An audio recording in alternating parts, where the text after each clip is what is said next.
Hello, everybody, and welcome to 3 Point Perspective, the podcast about illustration, how to do it, how to make a living at it, and how to make an impact in the world with your art. I'm Jake Parker.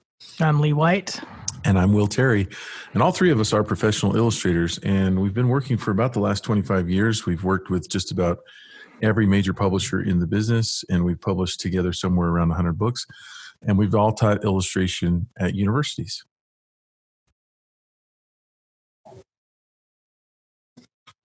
Can you hear Lee? I can't hear Lee. Are you on mute, Lee? I can't. There you are. Now I can hear you. What? Oh my God, we are not doing that again. Hold on, let me test my internet speed.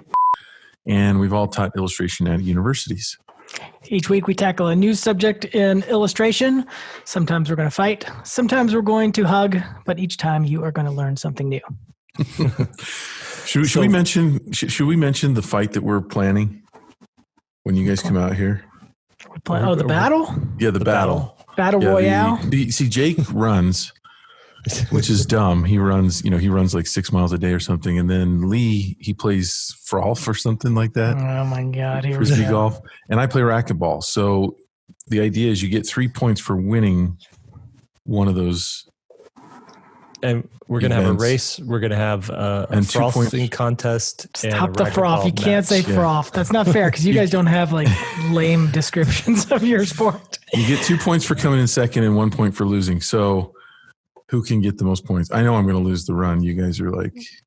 I'm going to crush you guys because I'm great at disc golf and then I'm pretty good at the other two. That's why I'm going to win. You suck at racquetball, let's face it. No. I've never held a racket, so I need Jake to win. See, I need Jake to win racquetball because I can come in second in golf, in frolf. I don't know. You guys would be a good battle. I don't know who's going to win with that, but I'm going to win overall because I'm going to win the disc golf. I'm going to get second in the running and second in the racquetball. That puts me as a win. The three should be pool, darts, and the game where you slide something across the wood. We saw you do the shuffleboard when we were at CTN and whatever that thing is. You've been a shuffleboarder. He's got some weird... Yeah, some weird karma with the shuffleboard or something. It's not weird. It's skill. It's straight up skill. Yeah, well, we don't want any of that. Okay, so today's topic is Lee's. We're going to let him take it away. What are we talking about today, Lee?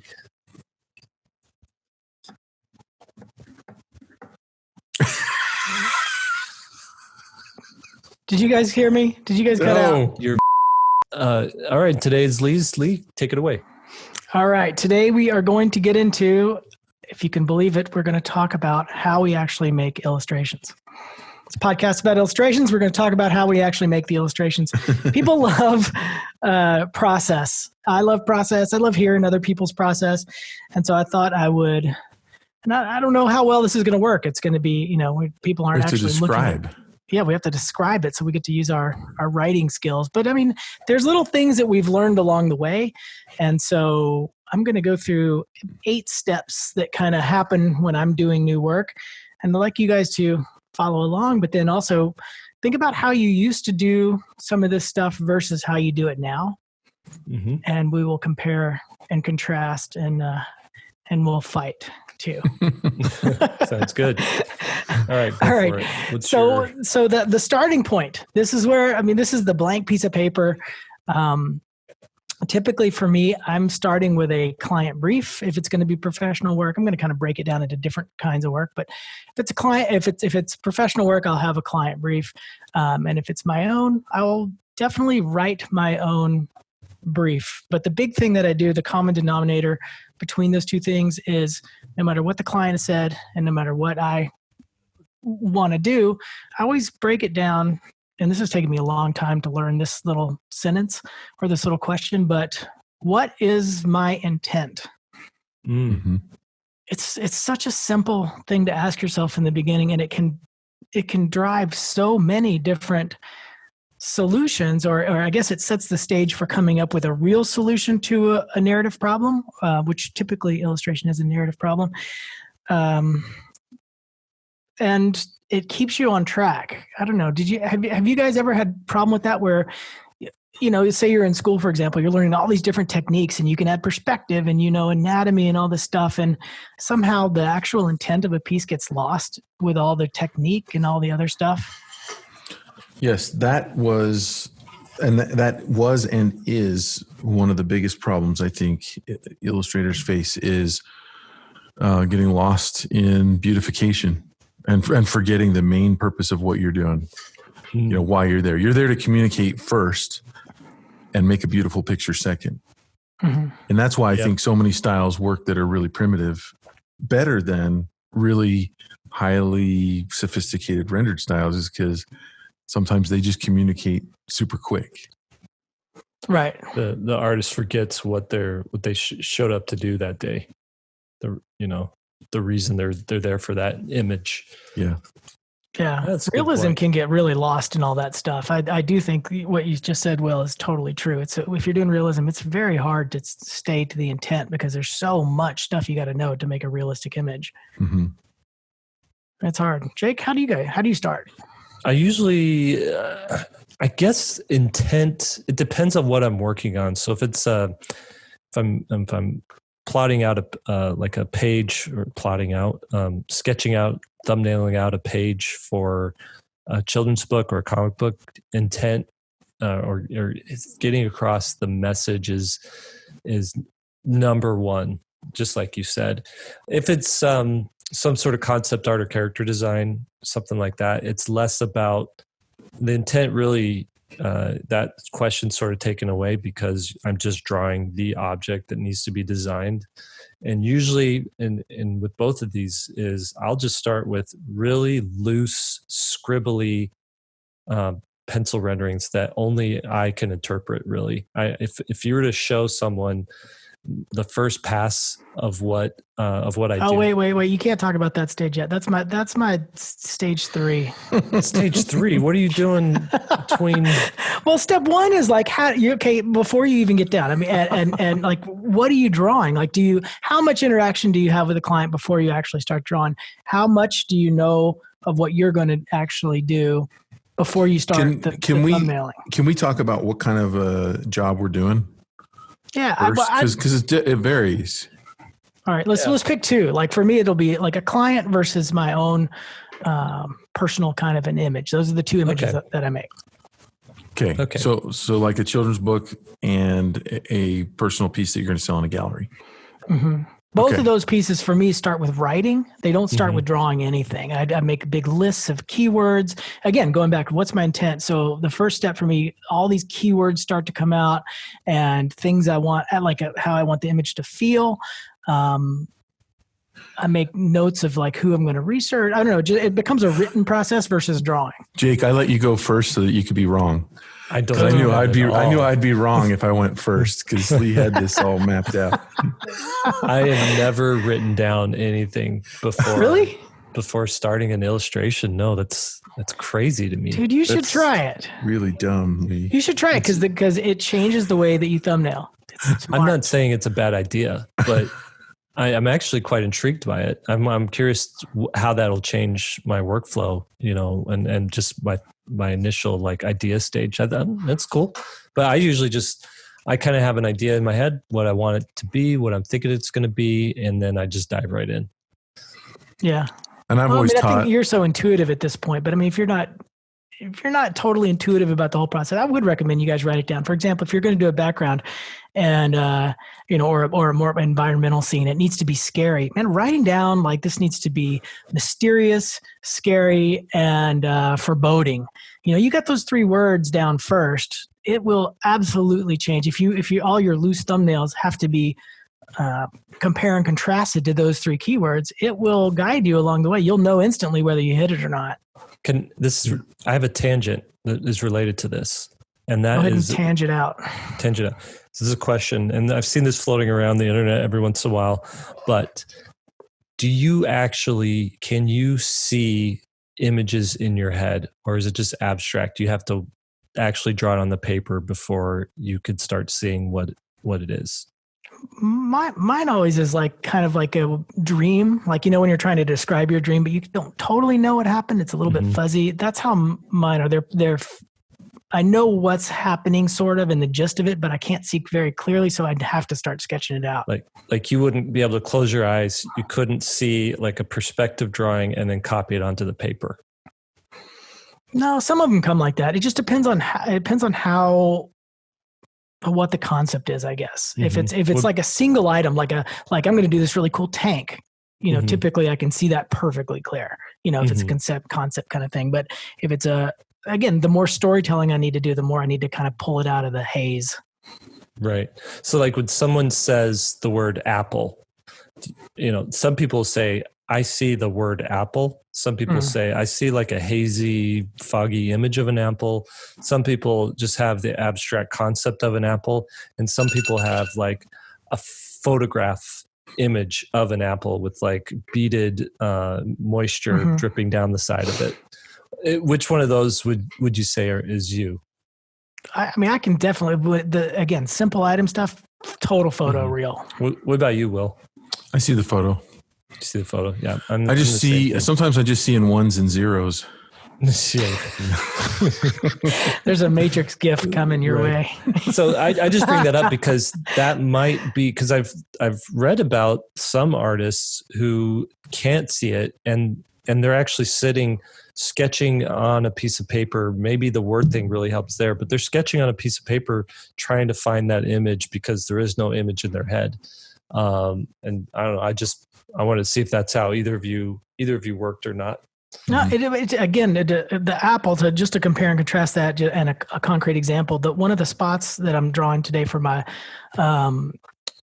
chapter book is this letter arrives and the main character, it had been sent over a year ago, and it's this letter that got lost in the mail. It's a really important piece of information to the story, and it arrives, and the different people that are in the room have a different reaction to this letter.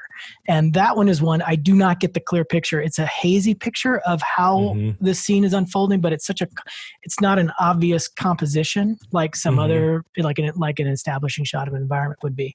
So that one's one that I really got to search for a little bit more. Okay. Interesting. All right. And then continually. All right. So you get your intent. You write a couple of. Oh, go ahead, Will. Do you got anything else to add? No. That's it? You guys covered it pretty good. Yeah. All right. Good. All right. Yeah. So you've got your couple of keywords maybe written down. You know what you want to do. The next step for me is gathering. I start a little bit of research and development before I start just drawing, but sometimes I go back and forth between. So the next two on my list are research and development and very, very loose, scribbledy junk thumbnails. And depending on the project, I kind of go back and forth on what happens next. Sometimes I start the thumbnails and they're really crappy drawings first, and then use that as a guide to what research I'm going to need. Other times I will go straight to the research, look at a bunch of images and things just to get a feel for it, and then go to the rough, very loose thumbnail stage. What do you guys do there? You want me to go first? Yeah, go for it. I don't do as much work as you do, Lee. I think you're working too hard. Well, all this happens fast. I mean, I do this while I'm eating lunch. Oh, I'm teasing. No, it's different every time. If I'm working on a children's book, I usually like to nail the characters first, and I've always been an advocate of writing descriptions of your characters. As you have to visualize it first. So you read the story.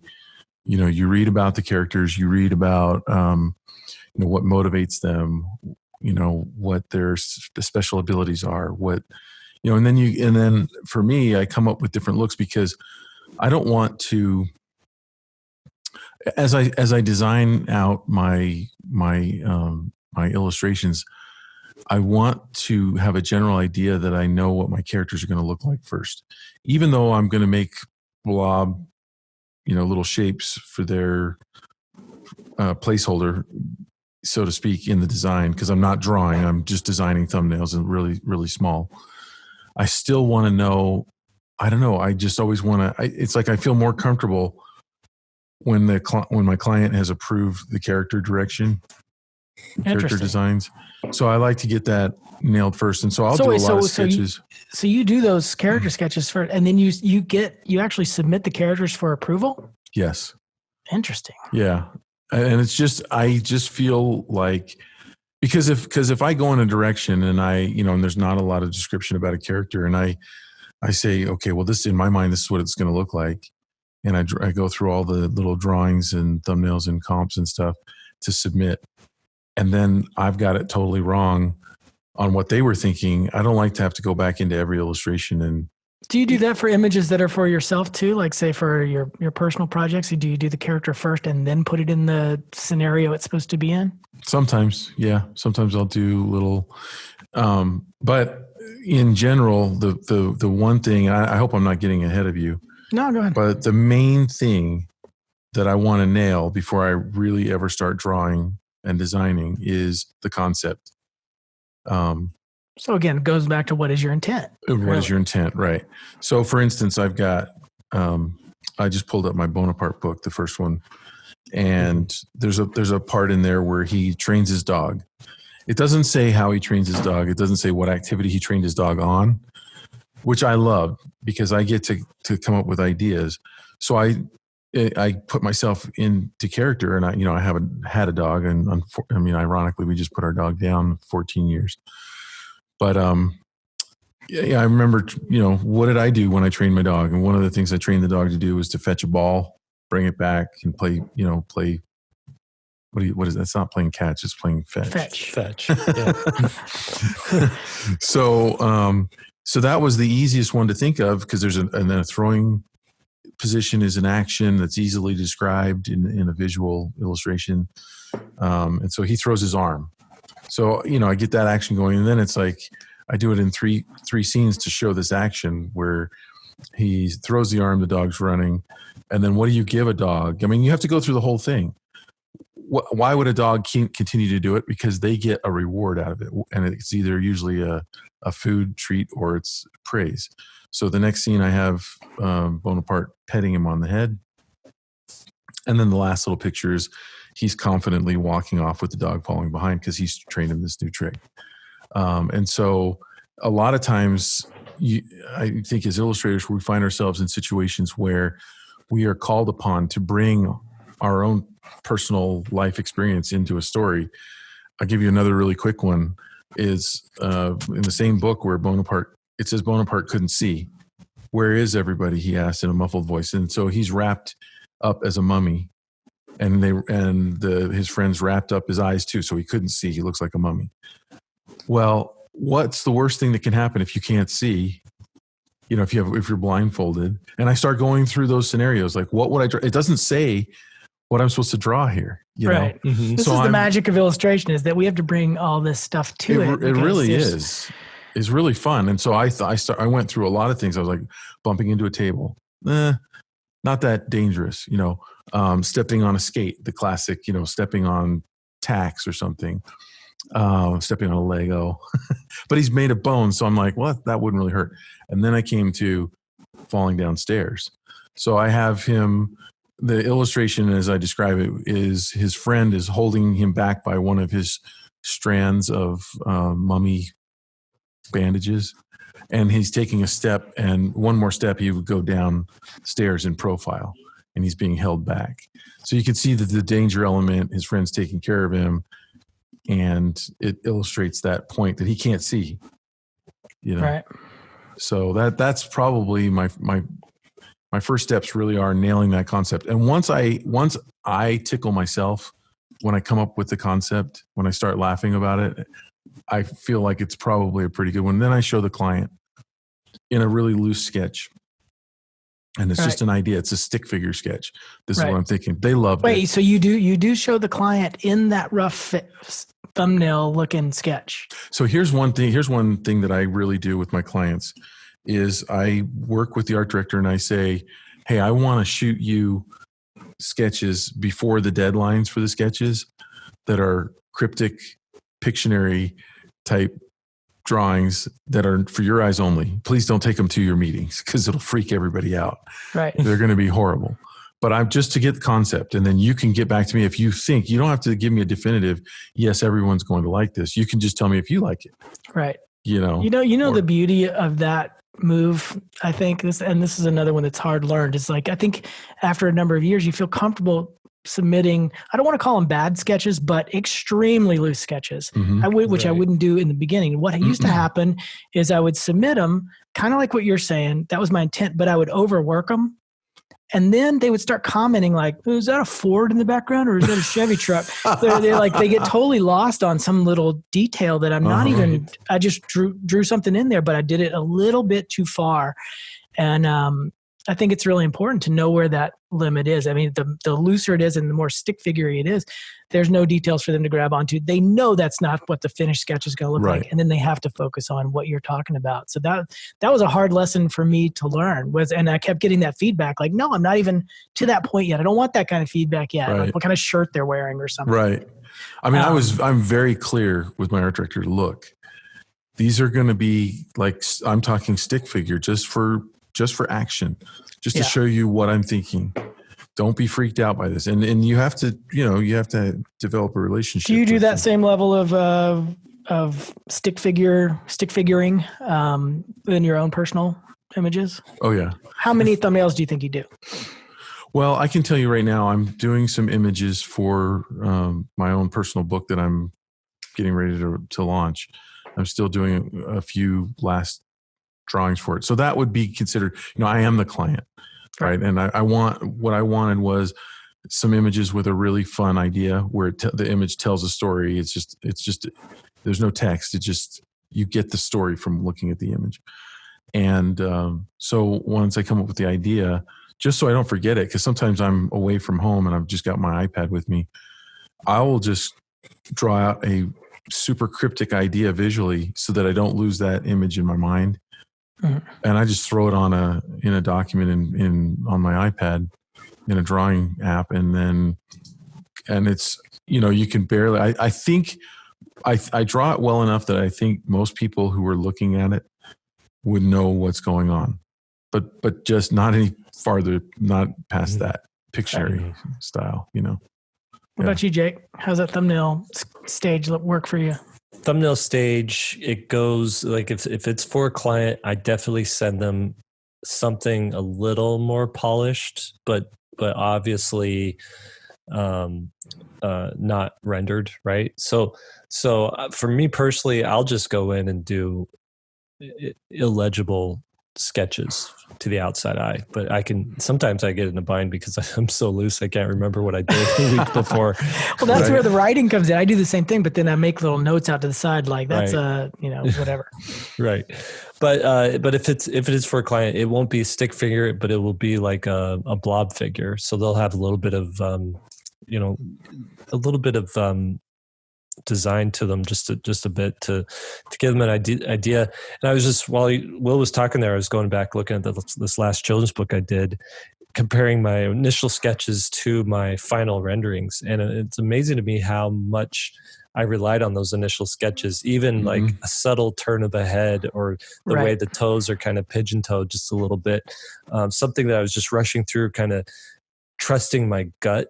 And then and when I was sketching, and then sticking to that trust, taking it to the final thing. But yeah, the next stage is just really fast, quick thumbnails, very loose, and I don't put all the effort and thought and creativity is going into the storytelling of the image and not the rendering of the image. Drawing, right? Yeah, right. How many do you do thumbnails? It depends. So this Awesome Man 2 book that I was working on, which comes out later this year, I really only I kind of did first pass because I could see the words were so well written. I could see the book in my head, and I had some really creative ideas that I just sat down. And the way that I do it is a lot of times what I'll do is I'll put the whole book on one page. And I used to do this traditionally. I used to have it on a actual piece of paper, and I would draw the book out thumbnail form on one page so I could see how all the spreads kind of compare to each other. But now I do it in like a Photoshop file digitally, and I'm drawing all on one page, and they're very small, but I can zoom in on them. And then those small images I will blow up to the actual size and just do another pass over the top of them where I tighten it down a little bit better. That's what does pass mean when you say you do another pass? Another pass is like doing Draw it over. once and then doing it again. Because some people might not know what you're talking about when you say. Yeah, that's good to clarify that. Mm-hmm. And so you do that digitally now? Should I define what a thumbnail is? Some people probably don't know what that is either. So it's wow. A thumbnail, I think it comes from drawings that are the size of an actual thumbnail, but mine are actually the size of maybe 4 thumbnails. I want to talk about that because there's a lot of little things that after seeing so many students go through my concept classes and illustration classes that, just because something's called a thumbnail, I think everybody has a sweet spot for a size that they like drawing. And for me, that's the size is about 3.5, 4 inches tall. If it gets smaller than that, it feels so compressed that I don't get good designs out of it. Mm-hmm. And if it gets too big, then you're adding details that don't need to be there. Right. And it's crazy how much more detail you can get in just by barely increasing the size, like a 3.5 inch maybe tall sketch to a 5.5 inch tall sketch. Man, it's a whole different ballgame. So I do want to throw out, you guys find your own process for people listening. Like it might be a really little one, or it might be a little bit bigger. Definitely want to avoid exactly what Jake said, is going too big at that thumbnail phase. I'm surprised how many people don't go through a thumbnailing phase after watching so many students struggle. Because I noticed we have a really robust forum area that a lot of people at SVS, that people submit drawings and they ask for feedback and help and stuff. And I just noticed early days, like now I think we've trained our students quite well. But when people would submit, they would submit a finished painting and say, hey, what does everybody think? And then people would start chiming in, hey, that hand looks funny. It looks big. Or like the composition's a little bit weird and perspectives needs adjusting. Then they're trying to do that on a finished painting.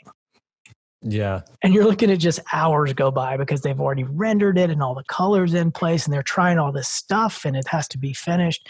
And I was just shocked at that. That's when I really started diving in and pushing the idea of understanding what that thumbnail phase is, that it's actually an ugly phase. This was a big thing for me too, is realizing that stage is not a drawing stage. It's a thinking stage, and it needs to be, for me, it just needs to no thought on how good the drawings are. At that point, I just want to stress that because people like to have good thumbnails. They like to impress people with their drawing skills, but that's not the place for it, in my opinion. Do you guys agree? I have a few things to say on thumbnails when Jake's done. Well, I was just gonna add, kind of back Lee up there, that it's so much easier to fix something at that stage. There's like very low stakes.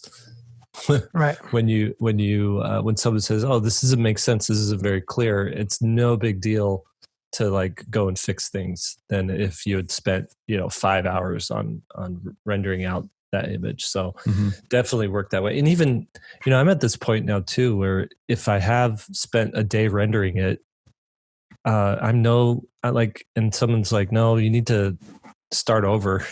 I'm like, "Oh, no big deal. It's just another day of working." I've done 100 of these before. I'll do another 100 again in my life, and this is just one of many. So I think that's when once you get into that mindset, you've actually like crossed over from, I think, amateur to more professional. Yeah, you realize it's just a constant work in progress, and it can change at any moment. I mean, jobs can get scrapped, and whole like you have a single page layout, and now it's a double page layout, and everything has to change. I mean, that stuff happens all the time. Yeah. Go ahead. Well, what were you going to say? When I was in school, I heard thumbnail. This way, I heard exactly what you guys said a million times, and yet I still wouldn't do them. And the reason was, one, because I have a thick skull, and two, I didn't really understand. Like they would say things like you guys were saying, where it helps you to fix stuff early on, so you don't waste time later. And I would say, in my mind, my response to that would be, well, I don't care if it takes me longer. I enjoy drawing. So I'm just going to work big and draw. And if it takes me more time. And what I would say to my 20-year-old self now is, hey, idiot. Okay. What do you like the fact that you don't know if your illustration is going to come out the way you want it? Do you like that? Not knowing or having bad flops that you just want to tear your hair out because the vision in your mind doesn't look anything like what you put on paper. Do you like that feeling? Do you like the feeling of not having good enough pieces in your portfolio? Like you did this amazing one and you can't do anything better than that now. Do you like that feeling? Because if you don't do thumbnails, if you don't plan out in a small stage, that's what's going to happen. Because the thing that I would stress to the idiot 20-year-old of myself is when you start drawing bigger, you start adding value and time in. You start putting time because you've got more space to put time. So now you've banked your life into this drawing. Right. And now if you see something off that needs to be completely changed, you don't want to change it because that means throwing away banked time that you've put into it. That's right. Idiot. Go back and do these little cryptic plans. And they won't be easy at first because you're saying to yourself, I can't draw. It's too small. I can't draw. That's the whole point of doing a thumbnail. You can't draw. You're designing. Designing is different than drawing. That's a good distinction. I'm glad you said that. That's great. Yeah. We had a project in my graduate program where it was brutal. We had to do 50 thumbnails, and this was just the first part of this exercise. So we had to do 50 thumbnails, and I can't remember what the topic was. I think, it was just an item, and we had to do 50. It was a teapot and a tea kettle, or tea kettle, and a teacup. And you had to do 50 thumbnails of just these items in space. And so, it was kind of interesting. Once we got, 15 in, you get rid of all the obvious thumbnails. And then you're left, you got 35 more and, you get up around 40 and it gets really difficult. Well, I thought that was brutal. And then, but it was interesting once everybody put them on the wall and everybody still had, even with just 2 items, everybody had completely different work, and right. Then we had 5 scenes that we had to illustrate that week. It was a very compressed kind of time frame. We had 5 scenes we had to, that we were working on, and everybody's was individual to their own project, but we had to do 50 thumbnails for all 5. So 250 thumbnails. And, at first it was brutal. I'm not going to lie. I mean, if you're not used to that, it really is brutal. But some of those where I would get around, 10 or number 15 or whatever, and I'd be like, that is a nice one. And I would have gone with it. And then I get up around 30, 40, 45, and I get one that is so unexpected because you're just trying to move the camera around or move the concept or whatever you can do because you just need to fill this number. And it made the one that I was going to go with look so bad. With how good some of these unexpected layouts got. And so that one really hit home with me. And now I don't do 50 every time now. I can get there with, I think 5 to 10. Maybe if it's a real complicated scene, I'll do 15. But if you haven't done that, you guys should try it. There's this YouTube guy I've been watching who has a video on doing 50 thumbnails. His name's Lee White. You guys should go check that out. Well, I did document that process. While you're on YouTube, type in draw 100 somethings project. And that was my whole gist with that was the same thing. It's just pushing through your creative barriers to find something completely unexpected. Another way to do that too is this works especially if you're doing like an illustrated image story, but if you're doing a design of like a character or a prop or something like that, is to just get a Sharpie and just do little thumbnails. Fill a 8.5 by 11 sheet of paper of these little silhouette thumbnails with just a Sharpie. Sharpie you can't do details with, and so you absolutely all you have to rely on is shape. And how do you find interesting contrasts in the shapes that you're doing? And you're gonna find something that works with a blunt Sharpie on the shape level, that once you start adding details into it and you expand it out and you design it out better, it's going to just fundamentally be a better design than something where if you were just going straight at it without thinking about those elements to it. That's really good. I want to add one of my thumbnailing pet peeves, if I can throw that out there, because this is what happens whenever I give, as a teacher, give an assignment, say do 30 thumbnails or do 50 thumbnails, whatever, students immediately, and I understand this tendency, they want to speed up just the process of setting it up. And so they go down and they make basically like almost like a checkerboard pattern on a piece of paper, saying each of those squares is going to be its own thumbnail. Well, what happens is each thumbnail is butted up against the one right next to it because you basically made a grid, and now each thumbnail affects the one next to it. And so you don't get a true sense of design because it's all jammed together like that. So give your thumbnail some breathing room. Don't just make a grid thinking you're saving time by, just making that quick shape. Right.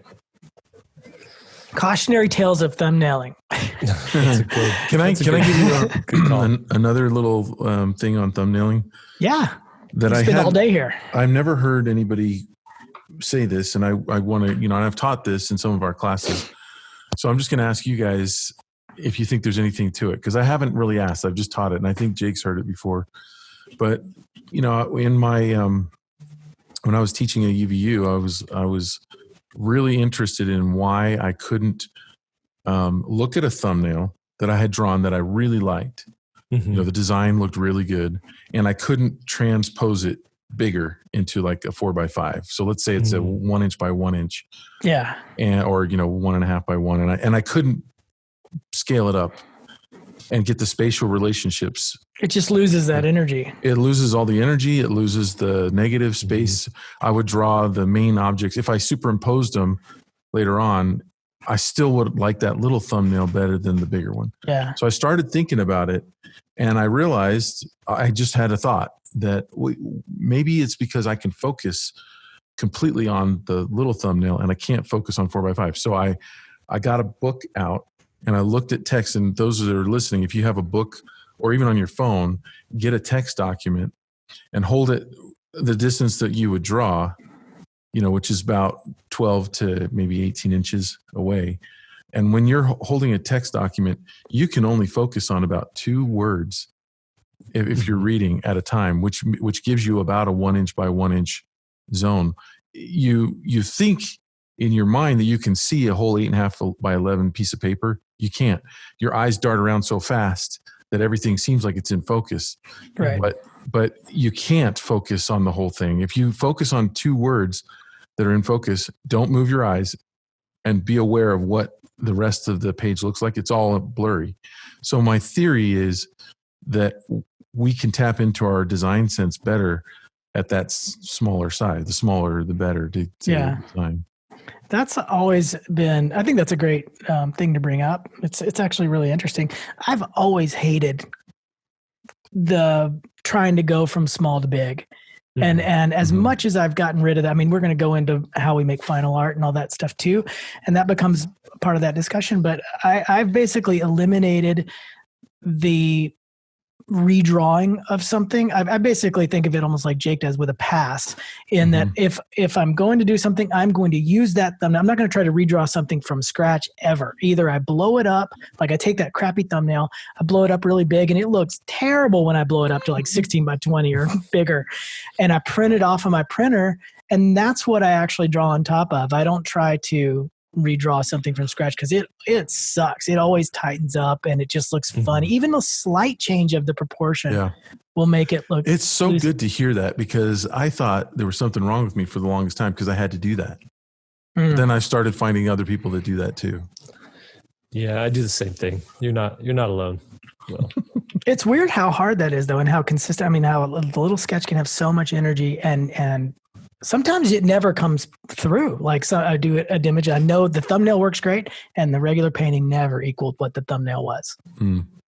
It took years, I think, for me to be able to have the quality of the sketch in the finish. And I think that's important to say, because I think a lot of students struggle with that last step of tightening up. I agree. Yeah.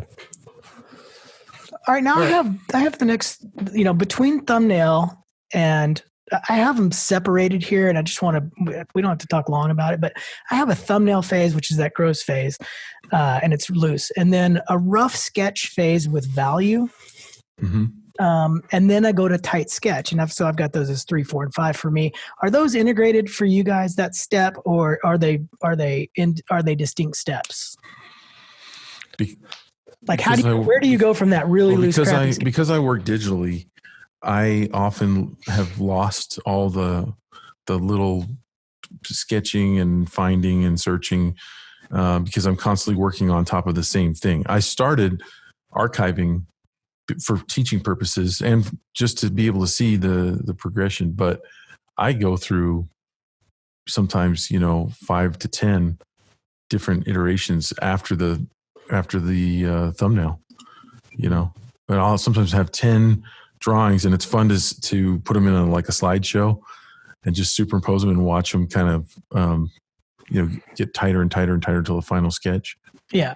And you're doing that, like to get specific, you're doing it. So you're in Procreate or whatever you're making, and you've got your loose, rough sketch on the bottom. And then do you make another layer and then basically lighten that, the loose sketch layer, and then draw on top of it? Or what does that look like? I kind of have developed two styles now. So I have the drawing crosshatch style, which is the drawing, which I love because as I work up to final drawing, the final drawing is the final. And then I just color that. So that's one style. When I paint with digital paint over top of my drawing, the drawing is always there underneath. It's always preserved on the bottom layer. And usually when I start painting, I'm in Photoshop anyway. I've learned one of the hardest things for students to figure out how to do, both in traditional paint and digital paint, is how to maintain their drawing so that the painting doesn't. So that the drawing doesn't change as they start painting. So they end up with, sometimes they'll have a beautiful drawing and as they're painting it, they completely lose the drawing and start making it up because they can't see what's going on underneath. So the real hard part of learning how to paint is learning how to maintain your drawing. Digitally, it's easier because you can have it underneath. You can always refer back to it. Painting traditionally is much more difficult. When do you guys add value to your planning sketch, to your rough sketch? Does it start with value when you did your thumbnails, or do you add that later?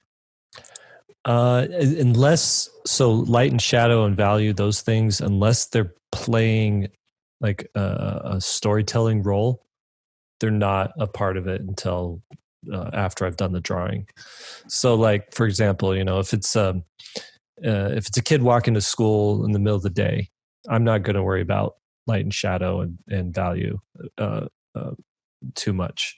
Unless this is interesting because I would have guessed that from you because you seem like you're a natural drawer. I don't know where, because your value sucks so bad. That's you have no value, Jake. Appreciate that. I would have guessed that. No. But if the story was like a kid walking through the woods at night and his flashlight is on and he's trying to see around the tree, absolutely. Then those, the lighting is playing a huge element. So it's sort of like as needed, you add the value. See, I think some people are natural drawers and some people are natural painters. And for me, I'm thinking in terms of value before I even think of drawing almost. Me too. And so it's right there from the very beginning. That's why we don't draw as good as Jake. That's pretty true. We think but I do. In the thumbnail, I'm going value right from the thumbnail. Like I want to know where my focal point is, and I usually control that with a value contrast. The highest value contrast is usually the focal point, unless you add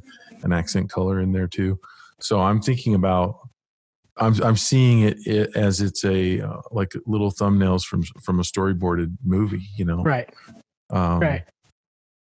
Yeah, that's what I do too. I mean, I also have found that I can have a very loose drawing, but if I go in there with like 4 to 5 values at most, sometimes it's just a 3 value setup, but it's almost always just one of those limited value kind of things.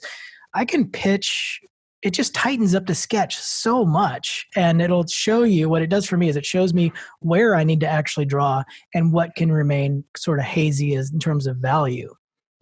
You know what I mean? Mm-hmm. Yeah. Like otherwise you just draw everything that's in a shot. And I think again, that starts to lead to overdrawing unless you have a good discipline with drawing and you can say, okay, that's the background. I'm not going to add every brick to that building back there.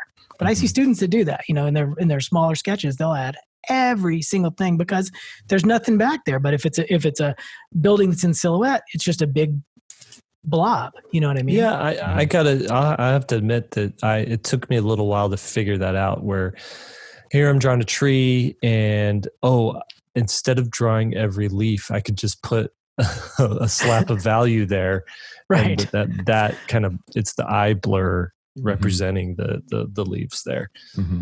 I also have really good 20/20 vision, or 20/20 plus vision. So I see details all the time. I could look at a tree across the field and see individual leaves on it. And whereas I think I remember talking to my uncle one time, and he had borrowed my mom's glasses, and he put them on. He goes, "Oh, there's leaves on those trees."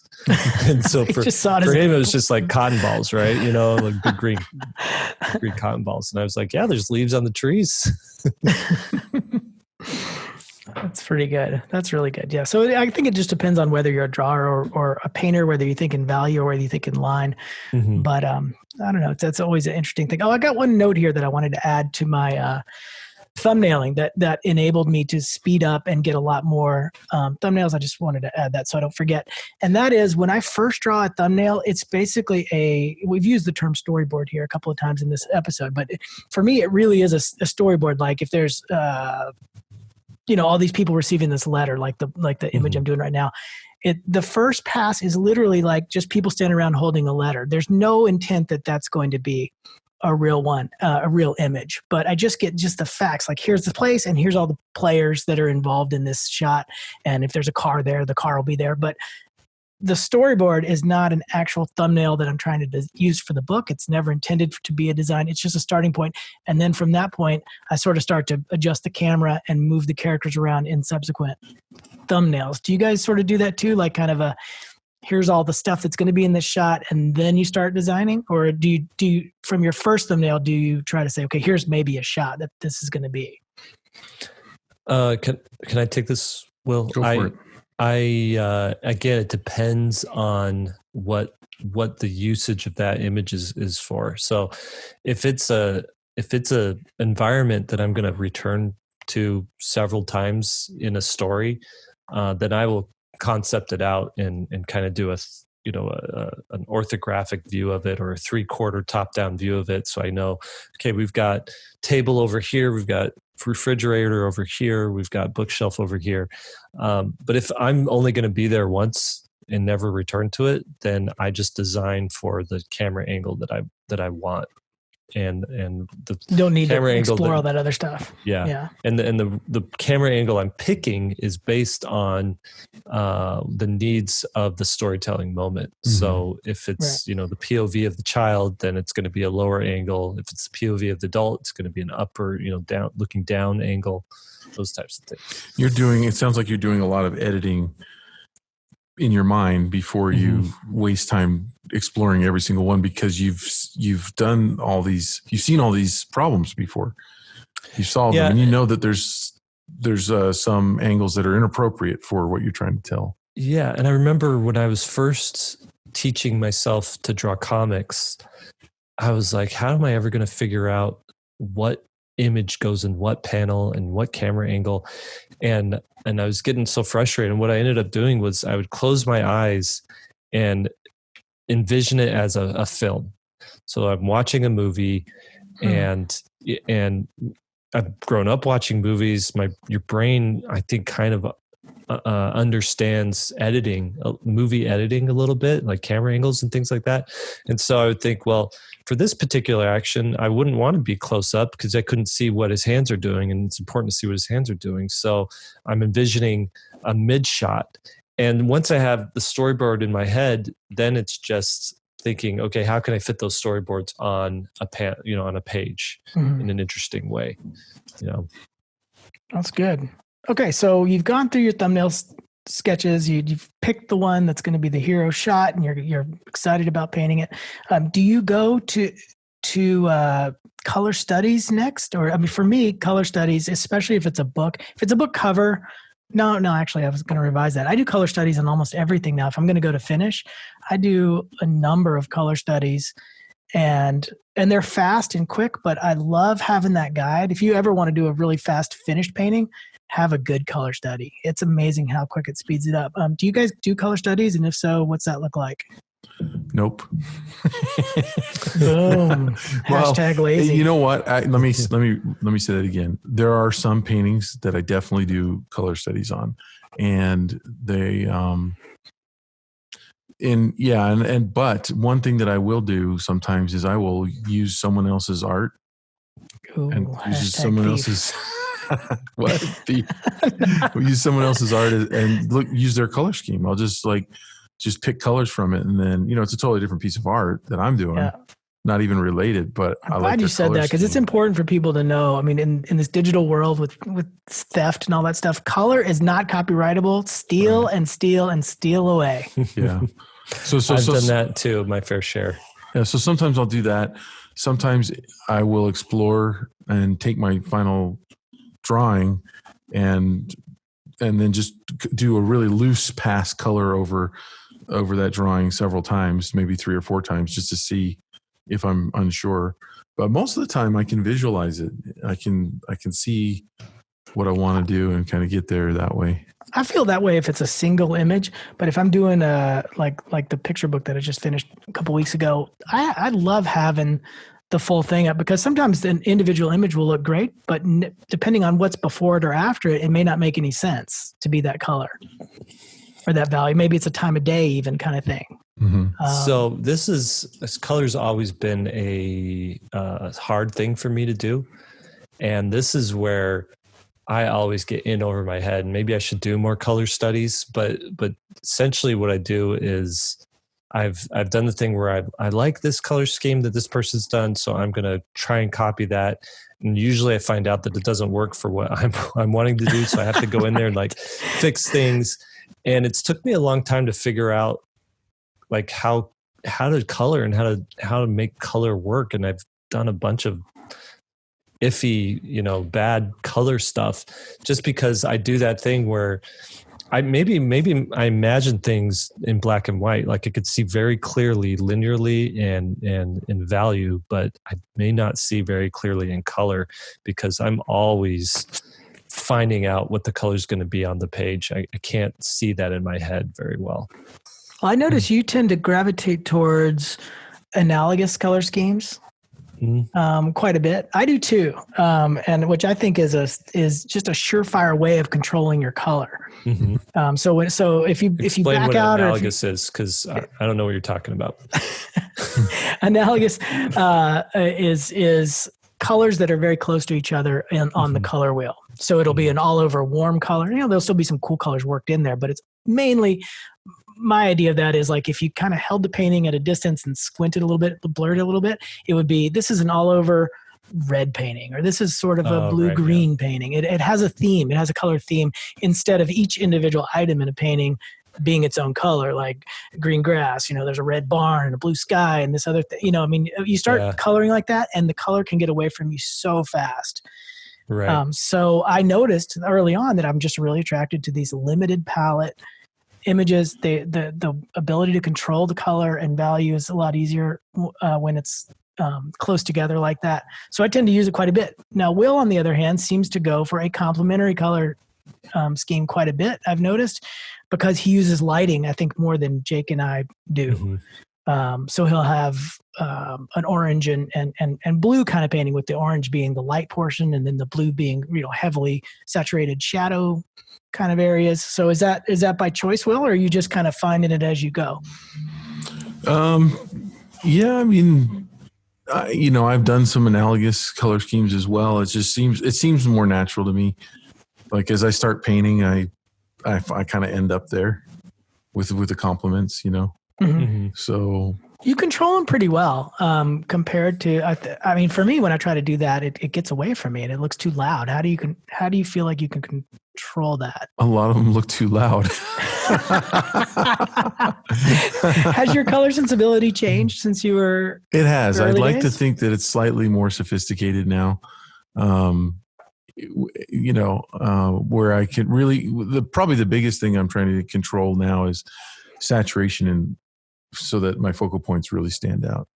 Mm-hmm. So like with the Draw 50 Things, I put red, intense red, saturated red in one spot where I want to lead your eye, and and there also happens to be high contrast there in value. So, I'd like to think that I'm technically a little bit stronger and more deliberate in my approach now than I was, 10 or 20 years ago. Because back then, I was just anything goes. I like these saturated colors, so I'm going to use them. Mm-hmm. And I realized over time that that color looks even more saturated when you control it in other areas and neutralize it, and crescendo to a saturation in a few places rather than. Give me an example of that. So what you're saying is like, if I want something to appear really vibrant, really red, say for example, I might use a muted kind of palette everywhere else, and that way the red looks hotter versus if I used a really hot color everywhere. Yeah. So if often you can coincide with light. So you can say you've got this repeating color on different objects let's say red, that's happening in your painting, and it's repeating, but it's repeating everywhere in shadow. So that red is going to be more neutralized with dark. Digitally you'd add black. With actual paint, you could add like a dioxazine purple to darken it. You could add ultramarine blue or something to darken your red. But no matter how you're doing it, you're gonna take the value of that red and you're gonna darken it or lighten it up if it's in the distance. If it's blown out in light, in sunlight, it might not appear as saturated either. And then where you really want your viewer to look, that's where you go straight from the tube, or with a primary color, or digitally you're hitting that full saturation on your color picker. And if you control it, it's just I had David Small, the Caldecott winning illustrator, really gave me a harsh critique one time. I've told this story a bunch of times, so I'm not going to tell the whole story, but he was very critical of my color, and I was offended for a day and a half. What did he say? I'm curious. I can't remember that story. He asked, so we were at dinner, and one of my students asked for a critique. Actually, wasn't one of my students. It was he was a student, but he wasn't one of mine. And anyway, he asked for a critique, and I thought, well, I want to get a critique too from a Caldecott winning illustrator. And he just told me, he's like, "Are you sure you want a critique from me? Because I don't pull any punches." Ooh. And I'm like, warning. I couldn't back down at that point because there were a bunch of students at the table, So like, sure, I can take it. So he says, send me one of your images to critique or a book or something, and I'll let you know. So luckily I didn't get it in front of everybody. But he emailed me the next week with a letter, and he just said, why do you use so much damn color everywhere? Like you're not, he says, what you're doing, the equivalent of what you're doing. And I needed this analogy is a movie that is nonstop action where there is no dialogue, much almost like Fury Road.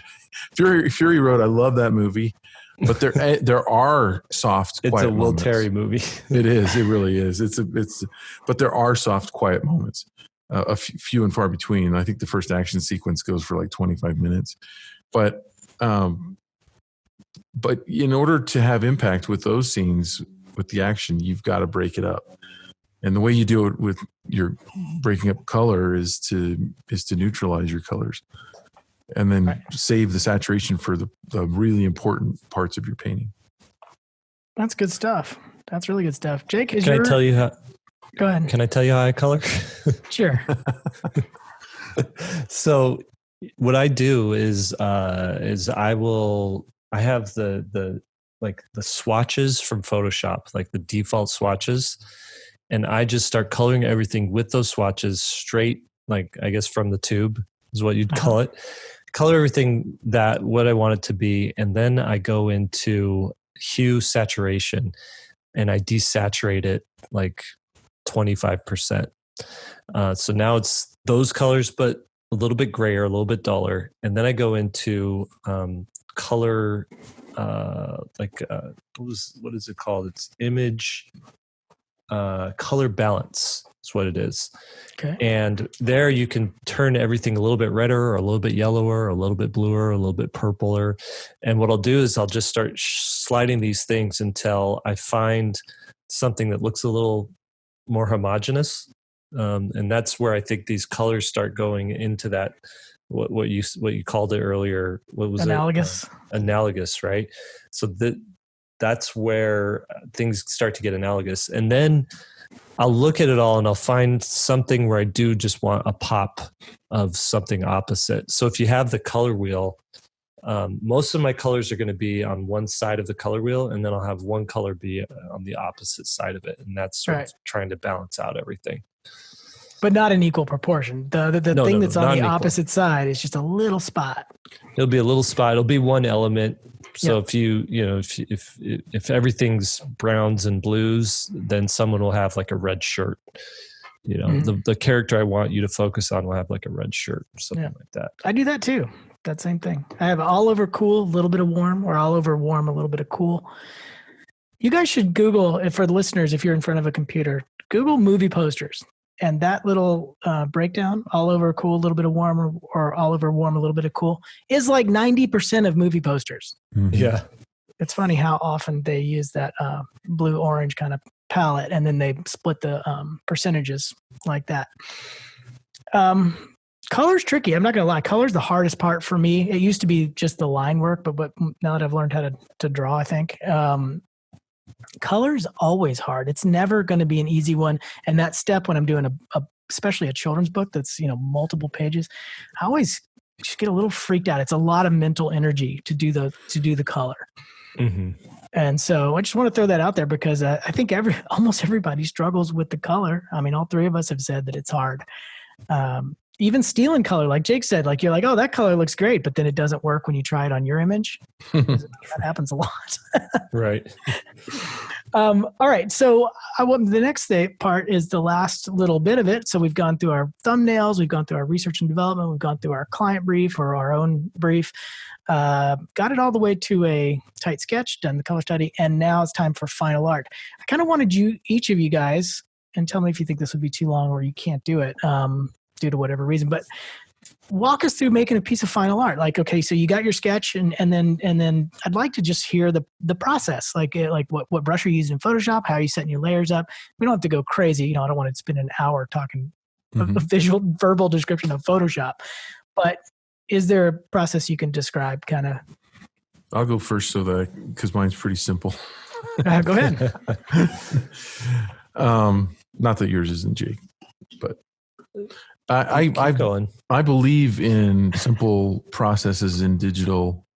If you're trying to achieve a more traditional feel, you should paint more traditionally digitally. In other words, you should limit the tools that you use and keep your process as simple as possible, so that you can.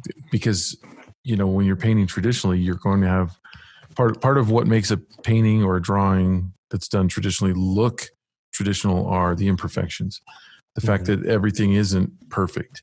And so one thing that I do is I really limit my layers. In fact, I'll have a sketch layer, and then I'll have a tone layer where I often paint from a warm tone over my whole drawing, kind of like an underpainting that an old master's painter would do, kind of like a grisaille.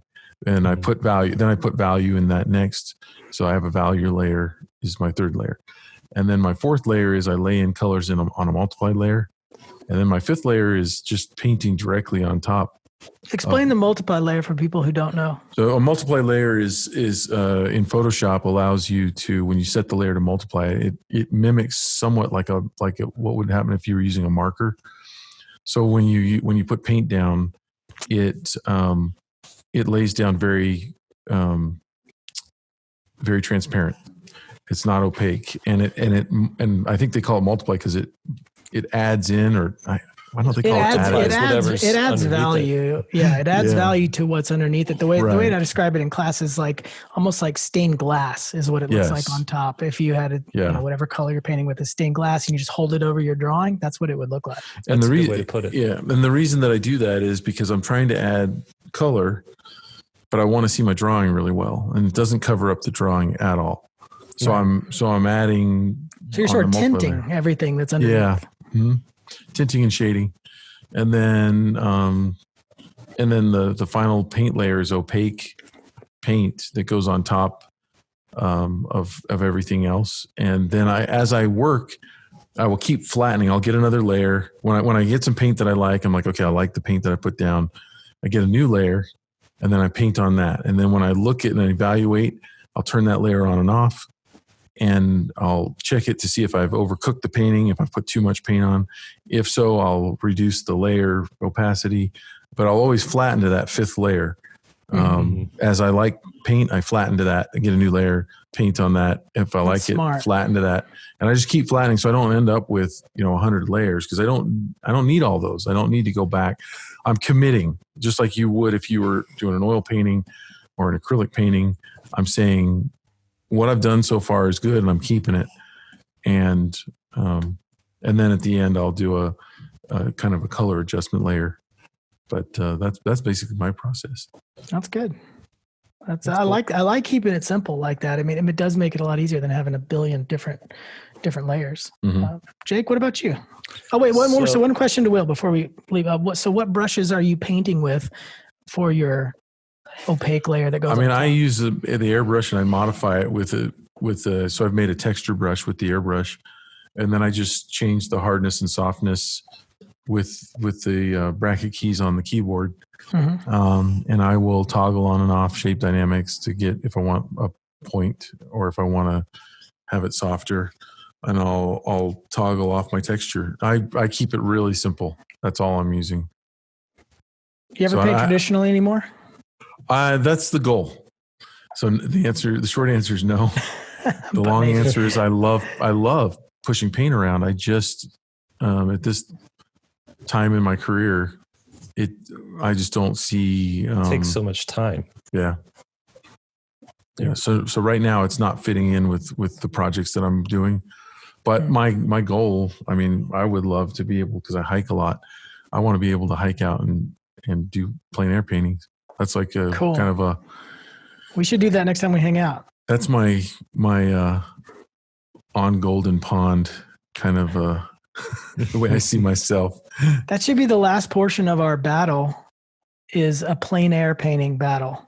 Oh, yeah. 3 of us. Well, I've got that, so I guess I'm going to win the whole thing. You will get crushed on that one. Jake, what's your process? So this is for the majority of any professional work that I do. A lot of my stuff is very line based. So the final is going to have some sort of inking element to it or pencil element to it, but it always starts digitally. Or I'll thumbnail sketch and do initial sketches digitally. And what I'm doing is I'm just building those sketches up layer by layer. Once that thumbnail's done, I'll blow it up to the size it needs to be. I'll lighten it, put the opacity down 20% to 20%. And then I'll do a more polished line work over that. I'll drop the opacity down on the polished line work and do another pass at it again if it needs it. And once I have a good solid line work, I'll actually print it out on my paper, on my printer, on just paper that I use to ink on. And I'll ink over the top of it, or I'll pencil over the top of it. And then I'll scan that in, and then I'll color it. And usually what I'll do is I'll have my line work be the multiply layer, and then I will do the coloring underneath it. And when you multiply with white, it's like same with the stained glass thing. If you put a piece of transparent clear glass over a drawing, all you will see is the drawing underneath. But if that glass has Sharpie on it, you'll see the color underneath, except for where the Sharpie is. And that's how the multiply layer works with line work. And so then I'll do a layer of flat colors, and then I'll do a shadow layer, which is a multiply layer, but with a purple. Probably I usually use purple for my shadows. And then I'll do an overlay layer for my lighting. And then I'll do a couple of adjustment layers to kind of mess with colors and fix things. And then extra layers as needed for little fixes or little highlights and little pops of white, or, pops of really dark or something like that. Mm-hmm. And then I call it good. Very smooth. It's funny how close your process matches mine and how different our art looks. Yeah. I mean, our layer process is almost exactly the same. It's funny.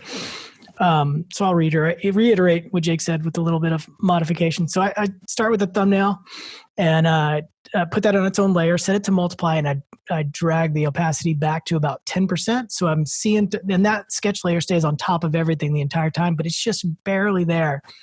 And I start from the background and work all the way to the foreground, just filling in each of my layers for local value. So there's no lighting, there's no shadows, there's no lighting elements on there. It's literally just local value and local color. And I build each layer up, each shape up by itself with a couple of different ink texture brushes that I've built. Mm-hmm. And that's typically a two-step process from a background color and then a broken texture on top, so that first layer shows through. And I do that with every shape in the image. So my process now almost doesn't feel like painting, which is the only bummer about it. And that's why I kind of like doing the traditional paintings now, is I'm almost designing. I'm using the lasso tool a lot to make these shapes, or I'm using layer masks to make the shapes, but everything's just flat. And when I get done with that and everything's in place, that part has to look good. I don't want shadow or lighting to save my image. It should look pretty good at that point, like 80%. I should be happy with it if I just turned it in with no shading and no lighting. And so I tweak those elements quite a bit, look at them very carefully.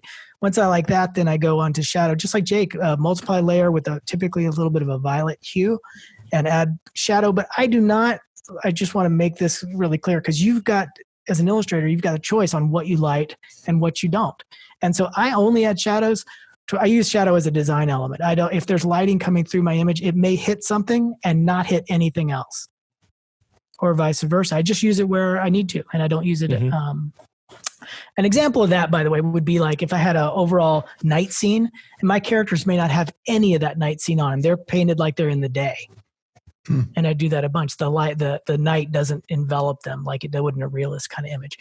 Anyway, I use similar to Jake. I have a instead of overlay for the lights, I use vivid light. You guys ever use that? I like dull light. There ain't no dull light. So vivid light. If I'm lighting something like a lantern or something like that, I love a really saturated color. And if you set it to vivid light, it actually changes as it gradiates out from. And you just got to experiment with it, because it's impossible to talk about what that does. But it's just different than spray painting opaque paint on top of like a lantern glowing or something like that. It really makes it look like it's glowing and hot. I typically overdo it and have to reduce the saturation. But anyway, so I get that down. So now I've got the local colors all down, the shadow elements down, the lighting elements down. At that point, it's just a play day, and I typically schedule a full day from that point just to mess around and destroy the image after that, because typically it looks too clean for me. And so I'll start adding collage elements, and then my last layer is just line work and mess. I just throw all kinds of ink on it and mess it up. And that's it. Oh, the one last layer I will say is that if I'm submitting for a publisher, I typically have a adjustment layer on top that's just curves or levels, and I just basically brighten the overall image, because things typically get darker when you send them to print, and I hate getting back a book or something and it's too dark. Mm-hmm. You guys add that little layer, or do you just trust your monitor? I typically have trusted my monitor and haven't had too many problems, but I think my monitor, I run it a little bright too, or a little dark maybe. Oh, that's smart. However I do it, it works. Okay. Just something so you guys know there's a thing called dot gain for our listeners. And things just gain, especially if you're doing black and whites for like an interior newsprint. It'll typically get a little darker because the paper absorbs the inks. I just worry about things going a little bit. I've seen more images come out of press being dark from not just myself but other illustrators. So I'd rather my image be a little bit too light, and maybe I'm probably the only one that would notice, versus it being too dark and everybody's saying, I can't see it because it's too dark. Yeah. You should see my copy of Polar Express. It is so dark. It's the worst printing I've ever seen. I saw another Polar Express at the bookstore, and I was like, oh my gosh, that must have been a different run because it looked fantastic. Mine's super dark. Yeah, and the thing with printing too is it could just have been a heavy ink day on the printer. Yeah, for some of those. So who knows? Maybe they switched printers mid run because Polar Express has probably gone into print multiple times. So right. Maybe used a different printer, different paper, whatever. Anyway, that's going to wrap us up, man. I guess you can take us out if you want to. Sounds good. Unless Will has anything he wants to add. I concur. Very good. All right. Thanks for joining us, everybody. 3-Point Perspective is made possible by SVSLearn.com, where becoming a great illustrator starts. And your hosts here today have been Will Terry, Lee White, and Jake Parker. Now, you can see Will Terry's work, the work we've been talking about, at willterry.com, or you can follow him on Instagram at willterryart. Lee White, you can find his work at leewhiteillustration.com, or you can follow him on Instagram at leewhiteillo. And my website is mrjakeparker.com, or you can follow me on Instagram at Jake Parker. Podcast produced by Aaron Painter. You can find his work at painterdraws.com. Podcast edited. Been talking for an hour and he's going to edit that out. Mushy. Podcast edited by Alex Sugg, and you can find his work at alexsugg.com. That's Sugg with 2 G's. And podcast video for our YouTube watchers is edited by Daniel 2, and you can find his stuff at daniel2.co, and that's 2 spelled T-U. Podcast is shared online by Lisa Fott. She is our SVSLearn social media specialist, so special thanks to her and all her work that she does there. Now, if you like this episode, we'd love it if you share it around, pass it on to your friends who are also on this journey of art with you. If you haven't yet, subscribe to it on iTunes or wherever it is that you do listen to podcasts. The little podcasting app on your phone is great. And while you're there, leave a review. We'd love to hear what you think. Now, if you're wanting to join in on this particular discussion, you can log on to the svslearn.com forums. Those forums are free to join. We've got a great community going on over there. People are sharing artwork and getting feedback from one another. It's a really nice, safe place to kind of grow as an artist. And there's always a discussion happening around each one of these podcast episodes. So chime in over there and let us know your thoughts about what you think about what we talked today. And that is it. We will see you next episode. Bye.